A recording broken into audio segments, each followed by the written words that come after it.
Iowa, Minnesota set to reunite in Kinnick Stadium on Saturday afternoon. The first time this game has been featured on NBC in my lifetime, at least. The Hawks and the Gophers doing battle, and Minnesota coming off a bye week, and a bye week they needed. Minnesota has been struggling mightily. They've really not looked good in any of their games this year. Of course, that early week one win against Nebraska, and at that time we really didn't know what to expect from either the Big Red or the Golden Gophers. Neither of those teams have looked very good since. They struggled. I'm talking about Minnesota struggled with Eastern Michigan before pulling away late. Kind of the same storyline with Louisiana.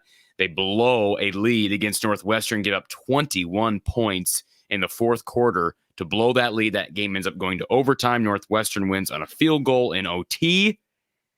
North Carolina winning easily in Chapel Hill. And then, of course, the bloodbath 2 weeks ago at the hands of the Wolverines, 52-10 up in Minneapolis. So what will the bye week do for Minnesota? That's kind of the big storyline for Iowa and the Gophers. Of course, Iowa coming off an impressive win on the road at Wisconsin, a win in which they, again, failed to be able to pass the football. They had 36 passing yards toward the beginning of the second quarter. They had 37 for the game. One more completion for Deacon Hill in that final period, and it was to Nico Ragaini. So Iowa's going to struggle to throw the football against a solid Minnesota defense. Now, this Minnesota defense did lose some to graduation last year, but they still run the ball really well on offense. I mean, even the games in which they lost, I'm talking Michigan, North Carolina, they ran the ball well, and they never rushed for under 100, 150 yards, it seems like.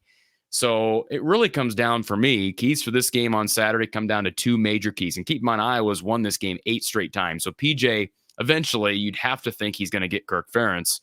But for Iowa to win this game in their alternate gold and gold uniforms, they've got to be able to get that lead first. And that's synonymous with what I said last week prior to the Wisconsin game. Getting that early lead is important, so important with a game in which both teams want to establish the ground game.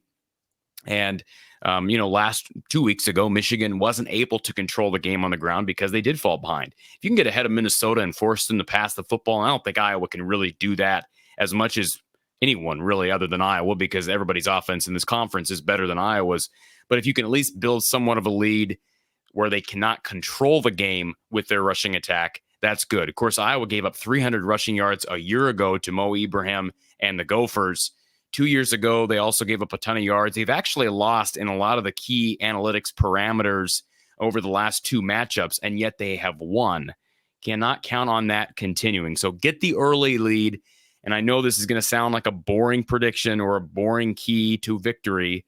They've got to win the turnover battle, and I'm probably going to say that in every single preview from here on out. Because if Iowa's run game can at least be decent, which that really was what they were last week against Wisconsin. They were decent, had the big 82-yard run by LaShawn Williams.